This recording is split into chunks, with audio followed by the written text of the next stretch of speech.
zaman bilək ki, burada idiymiş isədir, yoxsa başqa şəkilçili formasıdır? İndi buna diqqət yetirək. Birinci dərsin mövzusunu yazın ki, idi, imiş, isə. İdini görürük. İdi görürük ki, hissəcikdir. İdi başqa harda görmüşük biz?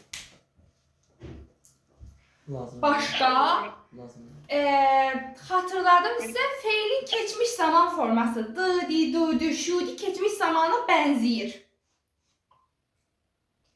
Yəni cümləyə sözə qoşulduqda mən bəzən qarışdırıram ki, məsələn, bu ididirmi, yoxsa şudi keçmiş zamandırmı? Yəni idi hissəci amonimini təşkil edir. Şudi keçmiş zaman və bir də hissəcik kimi.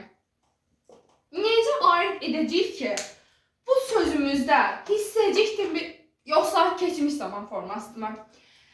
Yadımızda saxlayaq ki, birbaşa kökə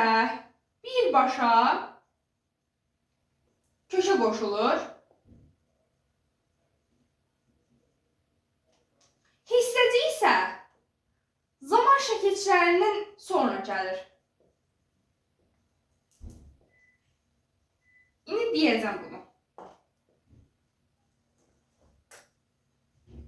Və yaxud da ki, biz imişi harda görürük? İmiş də amonimdir. İmiş də, isə də amonimdir. İmişi harda görürük? Görəcəyik nəqli keçmiş zaman və bir də hissəcik kimi. İsəni harda görürük? Şərt şəkilçisi kimi və bir də hissəcik kimi. İndi biz bunları ayırd eləməliyik ki, sözlərdən. Nə zaman bilək ki, bunlar hissəcikdir? Nə zaman bilək ki, bunlar keçmiş zamandır, nəqli keçmişdir və yaxud da ki, şərt şəkilçisidir? İndi bunu mən izah edəcəm, bir neçə söz yazacağım. Deyirəm ki, gedirmiş. Biz burada sözün kökünün get sözünün olduğunu görürük. Ir, ir, urur qrammatikdir, mış, mış, muş, muş qrammatikdir. Biz idiymiş isə hissəcini keçməsək, deyərik ki, buradakı ir şəkilçisi indiki zaman şəkilçisidir, miş şəkilçisi isə keçmiş zaman şəkilçisidir.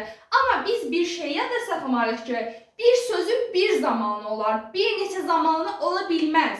Bir sözdə bir neçə zaman şəkilçisini görürüksə, deməli, onlardan biri zaman deyil, biri başqa şəkilçidir. Sadəcə bizim gözümüzün zaman şəkilçisi kimi görünür. Yadımızda saxlayırıq ki, sözə birbaşa qoşulan bizim zamanımızdır. Deməli, buradakı ir, ir, urur bizim indiki zaman şəkilçimizdir. Mış, mış, muş, muş isə bizim imiş hissəciyimizdir. Sözü birbaşa qoşulan, sözdən birbaşa, kökdən birbaşa gələn həmişə bizim zaman şəkilçimiz olacaq. İndi biz deyəcəyik ki, gedirmiş sözümüz indiki zaman formasındadır. Sadəcə imiş hissəciyi ilə işlənib. Və yaxud deyirəm ki, oxuyarsa. Oxuyarsa sözünə fikir verək. Oxu sözün köküdür. Ar-ər burada şəkilçidir, sasə də şəkilçidir. İndi biz ar-ərin gələcək zaman forması olduğunu bilirik. Və kökümüzə birbaşa qoşulduğu üçün mən buradakı ar-əri deyəcəm ki, gələcək zamandır. Gələcək zaman. Bəs indi sasəni biz bilirik ki, sasə həm şərt şəkilçimiz ola bilər, həm hissəci ola bilər. Zamandan sonra işlənildiyinə görə mən onu şərt deyə bilmərəm. Deyəcəm ki, buradakı sasə isə hissəciyimiz imiş. Yəni hissəciyin əsas funksiyası bundan ibarət ki, zaman şəkilçilərindən sonra işlənməlidir. Məsələn, getsə, gedirsə. Birinci sözümüzdə sasə şərt şəkilçidir. Çünki sözü birbaşa qoşulub. Amma ikinci sözümüzdə isə sasə burada zaman şəkilçisindən sonra işləndiyinə görə mən buradakı sasəyə şərt yox, hissəciyin formasını deyəcəm. Sadəcə hissəciyin qısa versiyasıdır, qısa formasıymış. Məsələn, deyirəm ki, başqa bir dənə söz yazım. Məsələn, deyirəm ki, alacaqmış. Alacaqmış. Yenə burada acaq əcəqi mən zaman şəkilçisi kimi görürəm.